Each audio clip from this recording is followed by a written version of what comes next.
सलाम आदाब। मेरा नाम है अहमद अंसारी और आप देख रहे हैं। इस वक्त मौजूद हैं हम उत्तर प्रदेश के ज़िला बस्ती में। बस्ती शहर अपने आप में काफ़ी चर्चित शहर है। जंग आज़ादी से लेकर आज तक बस्ती का बहुत किरदार रहा है और इस वक्त हमारे साथ मौजूद हैं पीस पार्टी के राष्ट्रीय अध्यक्ष डॉक्टर मोहम्मद अयूब जी। हम इनसे कुछ सियासी समाजी बातें करेंगे और कुछ सवाल भी पूछेंगे। तो डॉक्टर साहब कैसे हैं आप? ये बढ़िया जी, फर्स्ट क्लास।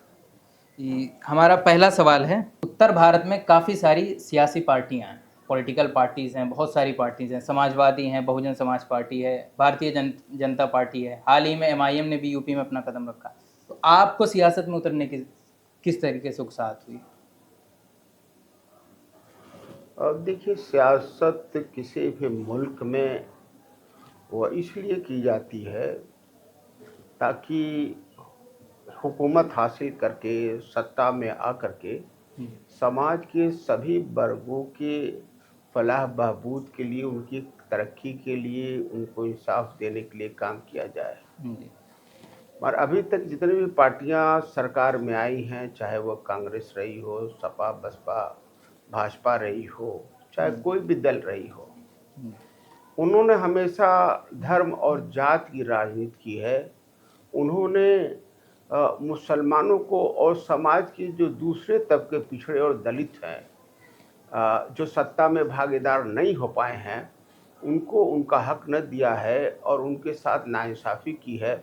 अब कुछ हद तक मुस्लिम समाज और दलित समाज के साथ उन्होंने जुल्म किया है, उनके साथ अत्याचार भी किया है। जी। तो इसलिए सबको इंसाफ मिले, देश के सभी नागरिकों को इंसाफ मिले और किसी की जो हक की वो न लिया जाए, तो उसके लिए पीस पार्टी का क़याम 2008 में किया गया कि सत्ता में आकर और सभी लोगों को, जो भी इस देश का नागरिक है, सबको उनका हक उनके घर तक पहुंचाया जाए। जी। पीस पार्टी का मिशन क्या है? आने वाले चुनाव में किस तरीके से क्या देखिए, पीस विधानसभा के पार्टी लिए? का मिशन है कि आज भ्रष्टाचार का बोलबाला है, बेरोजगारी का बोलबाला है, जी। धर्म और जात के नाम पर लोगों को लड़ाने का काम हो रहा है, नफरत फैलाने का काम हो रहा है और महंगाई इतना है कि गरीबों का जीना दूभर हो गया है। और जो सबसे बड़ी बात यह है कि समाज का जो कमज़ोर तबका है, उस पर जुल्म हो रहा है। तो हमारा मिशन ये है कि हमारा मिशन पीस पार्टी का वो इंसानियत का मिशन है। जी। समाज के सभी तबकों को उनको उनका हक अधिकार दिलाने के लिए हम संघर्ष कर रहे हैं और यही हमारा मिशन है कि सबको इंसाफ मिले और देश के सभी नागरिकों को उनका हक उनको तक पहुंचाया जाए। जी। एक और पार्टी है जो अपने आप को मुसलमानों का रहनुमा बताती है, एमआईएम की बात कर रहे हैं, उसके बारे में क्या विचार हैं आपके? अब देखिए, उनके विचारधारा क्या है वो तो वो बेहतर बता सकते हैं। जी। अगर उनके विचारधारा और पीस पार्टी की विचारधारा एक होती है तो शायद पीस पार्टी बनाने की जरूरत नहीं पड़ती। जी। हमारा विचारधारा है कि संविधान में मौजूद जो भी जनता का हक है, अगर किसी के साथ नाइंसाफ़ी हो रही है तो सबसे पहले उसको इंसाफ दिलाया जाए, उसका हक दिलाया जाए। जी। और मेरा मानना है कि 10 अगस्त 1950 को दलित आरक्षण में मुस्लिम समाज को बाहर रखना, ईसाई समाज को बाहर रखना और फिर हिंदू भाइयों के, हिंदू दलितों के साथ साथ बुद्ध और जो सिख हैं उस समाज को अनुसूचित जाति का आरक्षण दे देना, मुझे लगता है कि ये जो मुस्लिम समाज और ईसाई समाज के साथ सबसे बड़ा अत्याचार है, उनकी हक तलफी है और ये देश और संविधान के विरुद्ध है। और देश और संविधान जो कहता है कि धर्म के नाम पर, मजहब के नाम पर किसी का हक न दिया जा सकता, न लिया जा सकता है, तो इस बुनियादी फिलॉसफी के खिलाफ है। जिन्होंने ये किया है, मैं समझता हूँ कि वो देश के राष्ट्रद्रोही हैं, संविधान के द्रोही हैं और देश और जनता के वो राष्ट्रद्रोही हैं। एक तल्ख सवाल है, ये भारत संविधान की खूबसूरती है कि एक संत मंदिर से लेके सीएम की कुर्सी तक का सफ़र करता है। आखिर देश में जो उलमा है, मुस्लिम समाज के जो लीडर हैं, वो सियासत की तरफ रुख क्यों नहीं अपना रहे हैं? आप एक जाने माने डॉक्टर हैं, आप मर्ज़ पकड़ सकते हैं, क्या लगता है कौन सी बीमारी है इसमें? और देखिए, मुस्लिम समाज अगर जो दीन इस्लाम को समझता है, चाहे वो उलमा हो, चाहे जो अपने को बुद्धिजीवी कहते हों, और चाहे वो किसी प्रोफेशन में माहिर हों, चाहे सियासत में माहिर हों, जो दीन इस्लाम है वो इंसाफ की बात करता है जी। और ये कहता है कि हुकूमत हासिल करके इंसाफ दिया जाए। जी। जो इसको विरोध है उसको तो दीन इस्लाम से मेरी समझ से कोई न वास्ता है और न उन्हें समझ है। जी। तो दीन को आधा पकड़ना आधा छोड़ देना, मैं समझता हूँ कि ये किसी तरह से ठीक नहीं है। और जो बुनियादी फ़लसफ़ा है, जो प्रिंसिपल है दीन इस्लाम का, उसके ख़िलाफ़ है। जी। मैं समझता हूँ कि इसकी जो सच्चाई जो है, अगर हमें जानना है कि क्यों लोग मुखालिफ हैं, सिर्फ उलमा ही नहीं बल्कि आम जनता का भी यही सोच हो गया है। तो मुखालिफ इसलिए हैं, जो मुस्लिम समाज आज ये समझता है कि हम सियासत नहीं करेंगे, ये दीन किसी तरीके से दीनी फरीज़ा नहीं है। ये सियासत जो है वो बुरे लोगों का काम है, सियासत दूसरे लोग करेंगे, हम तो सिर्फ उनके ग़ुलाम बने रहेंगे। ये सोच और समझ 1947 नवंबर में शुरू हुआ, जी। तब देश हमारा आज़ाद हुआ। तो हमारे मुल्क के दानिश्वर लोग जो सियासत में थे, सियासतदान लोग, हमारे मुल्क के बड़े उलमा जो भी थे उस वक्त में, वो सभी लोगों ने मिल कर के 1947 में एक कॉन्फ्रेंस किया, जिसको हम लखनऊ कॉन्फ्रेंस कहते हैं। कॉन्फ्रेंस लखनऊ में हुआ जी। और उस वक्त ये फैसला लिया गया कि इस देश में मुसलमान सियासत नहीं करेगा। तो जो फैसला था वो दीन इस्लाम के मुखालिफ था, हमारे रब और नबी के तरीके के मुखालिफ था। ये फैसला वो मुसलमान का नहीं हो सकता। तो जिन लोगों ने ये फैसला लिया है, मेरा तो ये मानना है कि उनको मुसलमान से, दीन इस्लाम से कोई वास्ता नहीं है। जिन्होंने भी ये फैसला लिया है, उन्होंने ये कहा है कि हम हमेशा वो कांग्रेस की हिमायत करेंगे, या जो दूसरे समाज हमारे हिंदू भाई हैं, हम सिर्फ उनके हिमायत करेंगे, हम उनके ग़ुलाम बने रहेंगे, वो हमारे पर हुकूमत करेंगे और हम उनके महकूमियत में हम ज़िंदगी यहाँ उस देश में गुजारेंगे। तो ये मैं समझता हूँ कि ये सोच तभी से रही, और यही नहीं फैसला लिया गया, बल्कि ये भी फैसला लिया गया कि जो भी समाज या जो भी फ़र्द या जो भी पार्टी मुस्लिम समाज के लिए सियासत करेगी या मुस्लिम समाज के लिए सियासी समझ के लिए काम करेगी, ये पूरे सब लोग मिल करके सरकार से मिलकर उसके मुखालिफ रहेंगे।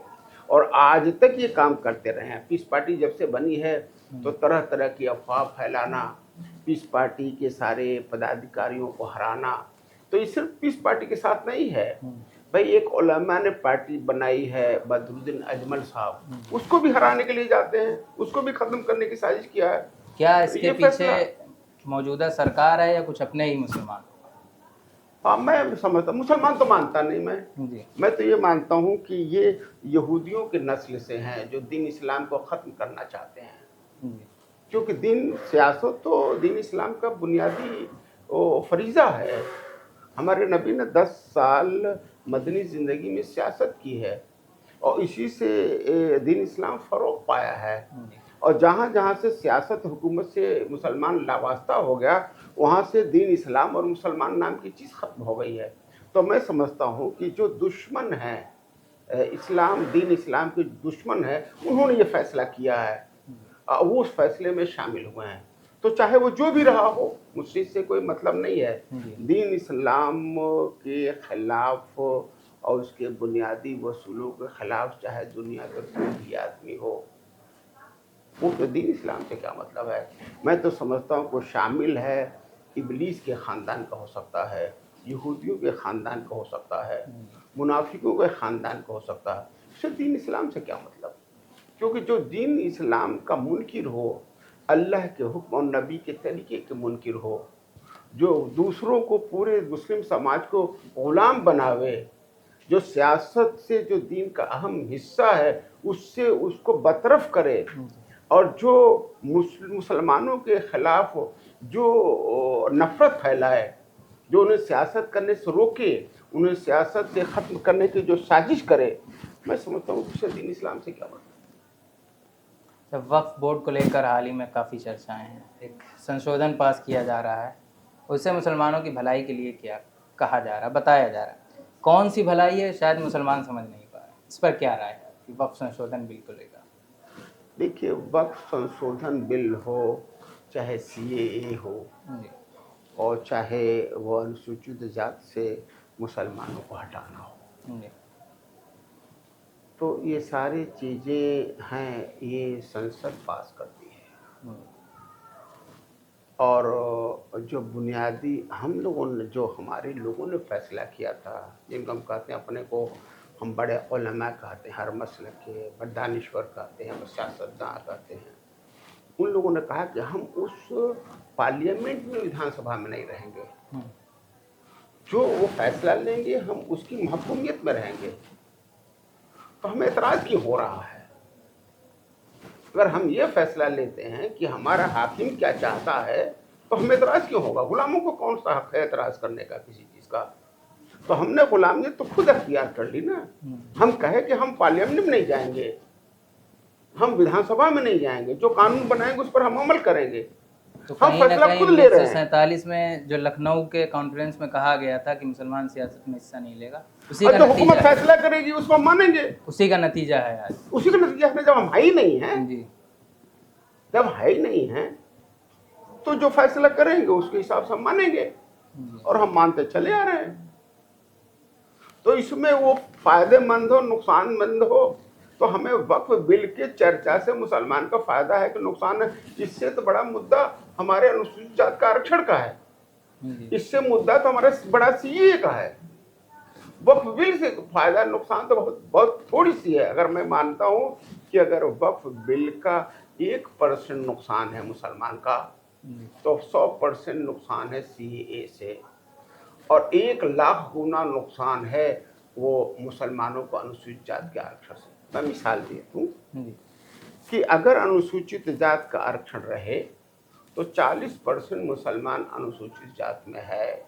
जो हिंदू है, सिख है, बौद्ध है, तो उसे अनुसूचित जाति का आरक्षण मिल रहा है।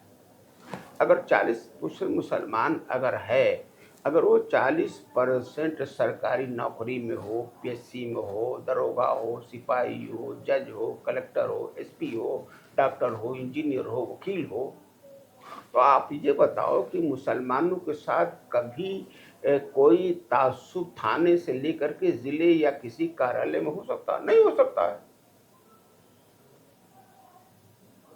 अगर वो जो रिजर्व रहेगा, तो अनुसूचित जाति के सीट से उसको जीत करके पार्लियामेंट में जाना आसान होगा, विधानसभा में जाना आसान होगा, जहां फैसले होते हैं। जी। हर फैसले में जो फैसला होता है सरकार लेती है, उसको लागू तो डॉक्टर ये डीएम एसपी करता है ना, दरोगा सिपाही करते हैं। तो फैसला लेने में भी हो रहा था, मुसलमान फैसला लेने में भी रहता, और मुसलमान जो है उसको इम्प्लीमेंट कराने में, लागू कराने में भी रहता, तो मुसलमान का नुकसान कैसे हो सकता? तो असल नुकसान तो वहां है। वक्फ बिल का चाहे जो चाहे सो पास कर ले, वो उसमें रोकने कौन जा रहा है? और जो पास कर लोगे कानून बन जाएगा, उसे लागू करने में कौन दिक्कत है? अगर ये मालूम हो जाए कि मुसलमान आज से पास कर ले सांसद कि मुसलमान आज से नाराज नमाज नहीं पढ़ेगा, मस्जिद में नहीं जाएगा, सारी मस्जिदें बंद हो जाएंगी, तो बंद हो जाएगी, उसको रोकेगा कौन? हमने फैसला ले लिया कि जो सरकार रहेगी, जो गैर मुस्लिम रहेंगे, हम उनके मातहत रहेंगे, हम उनके गुलाम रहेंगे, तो हमने तो फैसला लिया है ना। और वो फैसला 1947 से लेकर के हम आज तक उसी पर लागू कर रहे हैं। तो आम मुसलमान पैदा होने से लेकर के मरने तक यही सुनता रहा है, यही करता रहा है, तो उसे तो भी यही पता है ना। मगर हमारे जैसे पीस पार्टी जैसे जो सही बात मुसलमानों को बताना चाहती है, तो ये सभी जो दलाल तरीके के लोग हैं, ये सभी मुनाफिक हैं, जो सभी इबलीस और यहूदियों के खानदान के हैं, वो इस मुहिम को ख़त्म करने की या तो अफवाह फैलाते हैं, और इसे हरा करके साइंस को ख़त्म करना चाहते हैं। इन्होंने तो बदरुन नजमल को भी नहीं छोड़ा, वो तो आलिम है, वो तो आलिम है, वो तो कोई बुरा काम। मैं तो ये कह रहा हूँ कि ये इबलीस की औलाद है सब, वो तो बेचारे कुछ नहीं करते। तो मैं ये कह रहा हूँ कि ये इन लोगों को जब तक आम जनता सच्चाई जान करके सच बताएगी नहीं, तब तक इस मामले का बदलाव नहीं हो सकता। अगर चमार भाइयों जो सबसे पसमानदा थे, सबसे कमज़ोर थे, अगर उनकी तरक्की हुई, समाज में हैसियत बनी, उन पर जुल्म ख़त्म हुआ, तो सियासत एक ऐसी चीज़ जो ख़त्म कर सकी। यादव भाइयों पर, है नहीं, राजभर भाइयों पर, चौहान भाइयों पर, जाट भाइयों पर अगर सबको इंसाफ मिला तो सिर्फ सियासत ही रही। तो मुसलमानों पर अगर जुल्म ख़त्म करना है, अगर मुसलमान अगर ये चाहता है कि हमें बराबरी का हक मिले, हमें एक गयूर कौम समझा जाए, हमें आज़ादी के साथ अपना हक मिले, तो उसे सियासत करने में, हुकूमत में या हुकूमत में हिस्सेदार बनना पड़ेगा, हुकूमत हासिल करना पड़ेगा। एज अ मुस्लिम लीडर 18 से 20 साल आपको हो गए हैं, किन किन परेशानियों का सामना करना पड़ा आपको? देखिए, मुस्लिम लीडर, देख, एक तो ये जो जमात है जी जो इस सोच को रखती है, जो अपने अब क्यों ये कर रहे हैं, अपने थोड़े से मफाद के लिए ये कौम को बेचने का काम कर रहे हैं। ना दीन से लगाव है, ना मुसलमानों से लगाव है, ना इन्हें सिर्फ अपने थोड़े से जाती फायदे से मतलब है, और इस फायदे के लिए कुछ भी कर सकते हैं। हमें हराने के लिए, जब से मैं चुनाव में हिस्सा लेता हूं, हमें हराने के लिए पूरे देश से चले जाते हैं हराने के लिए, और यही दलाल हराने के लिए चले जाते हैं।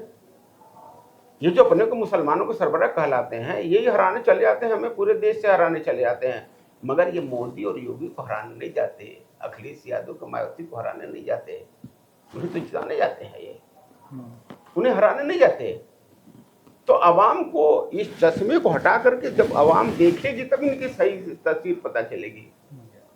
इन्होंने ही जेल भिजवाए हमें, अपने लोगों ने, इन्होंने ही जेल भिजवाए जो हमें हराते हैं। उन्होंने सरकार को रिकमेंड किया कि हम कहते हैं कि हम मानते हैं अपने रब को, और हम अपने नबी के तरीके पर चलना चाहते हैं, क्योंकि वो सारी इंसानियत की बात करता है। मेरा रब और मेरा नबी पूरी इंसानियत के लिए रहमत है, और मेरा रब पूरी इंसानियत के लिए, पूरी मखलूक के लिए वो रहमत है ना, उनके मालिक है। हम कहते हैं उनको सबको इंसाफ देना चाहते हैं, तो इन्हें पसंद नहीं आया। इन्हें गुलाम बनाना मुसलमानों का इनका उद्देश्य है, इनका मकसद है।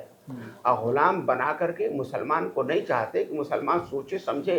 ये मानते हैं मुसलमान जो है वो अकीदत से हमें अल्लाह का फरिश्ता मानता रहे, और हम धंधा अपना ये करते रहे, सरकारों से मिलकर धंधा करते रहे। ये नहीं है कि वो कांग्रेस के साथ धंधा करते हैं, ये कांग्रेस के साथ करते हैं, जनता दल के साथ करते हैं, सपा के साथ करते हैं, बसपा के साथ करते हैं, भाजपा के साथ करते हैं। जिसकी सरकार बनेगी उसके साथ धंधा करते हैं, और उस सरकार से मिलकर के हम सभी को खत्म करना चाहते हैं। इन्होंने कहा, होम मिनिस्ट्री को लिखा कि डॉक्टर अयूब देश का गद्दार है, इसको जल्द से जल्द सजा दी जाए। होम मिनिस्ट्री को लिखा इन लोगों ने, और उस पर कार्रवाई हुई। हमें राजद्रोह में जेल भेजा गया, हमें नशे लगाया गया, तो हम इन्हें राजद्रोही लगते हैं। तो ये एक तरीका है, मगर ये है कि कुर्बानी तो देनी पड़ेगी। हमारे नबी ने कुर्बानी दी, बहुत सारे नाबियों ने दी कुर्बानी, सहाबा ने कुर्बानी दी। अगर हम हक के रास्ते पे चलते हैं तो शैतान तो बीच में रहेगा, हमें कुर्बानी देनी पड़ेगी। और डॉक्टर अयूब तो शहादत के लिए तैयार है, जेल और तकलीफ़ों से इसको क्या लेना देना। एक समाजवादी पार्टी के संस्थापक सदस्य में से हैं आज़म खान, उनके बारे में आपके क्या विचार? उन्हें इस वक्त बेसहारा छोड़ दिया गया है, कई दिनों से जेल में है। क्या लगता है, मुस्लिम की आवाज़ को दबाने की कोशिश की जा रही है या कुछ और? मुस्लिम की आवाज़ तो है ही नहीं आज़म खान जी। आज़म खान को मुसलमान से क्या मतलब? वो तो समाजवादी पार्टी के नेता हैं, वो लोहिया बात पर विश्वास करने वाले हैं, और उन्हें आज समझ में आ रहा है कि इतनी मेहनत वो अपने लिए किए होते, अखिलेश यादव, मुलायम यादव समाज के लिए नहीं, लोहिया बात पे चलने के बजाय वो मोहम्मद बात पे चले होते, इंसानियत की बात की होते, गरीब मुसलमानों के लिए लड़े होते, तो मैं समझता हूँ कि क्योंकि वो तो मजबूत यादव जी को कर रहे थे ना, मजबूत तो लोहिया की विचारधारा को कर रहे थे। तो लोहिया की विचारधारा वो हमारा विचारधारा तो नहीं हो सकता ना, है नहीं। लोहिया का विचारधारा तो लोहिया को मजबूत कर रहे थे, लोहिया वालों ने छोड़ दिया।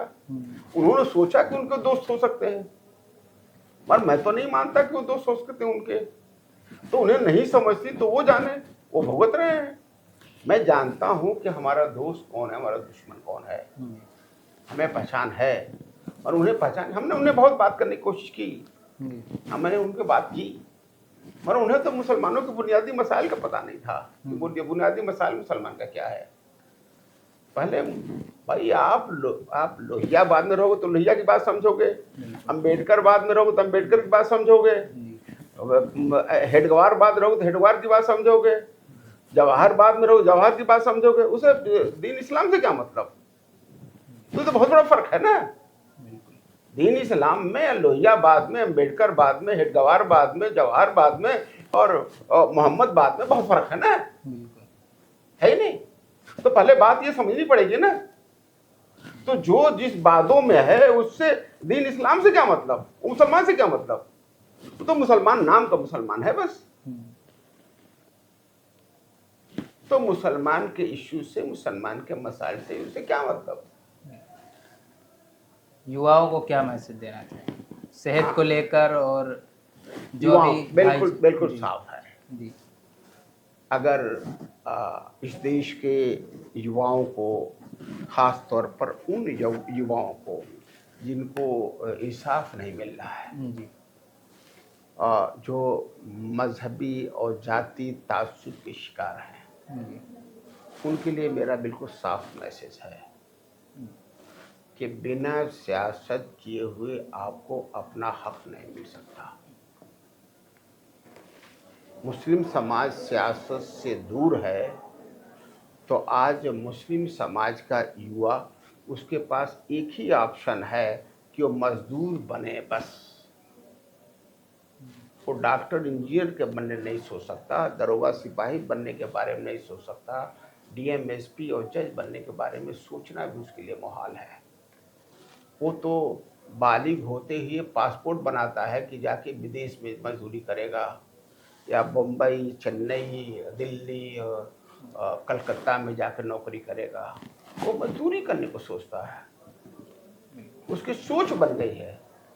मैं जो सबसे कमज़ोर तबका था, चमार भाई हमारा है, उसका नौजवान आज डॉक्टर इंजीनियर बन रहा है, वो दरोगा सिपाही बन रहा है, जज कलेक्टर बन रहा है, यादव का बेटा बन रहा है।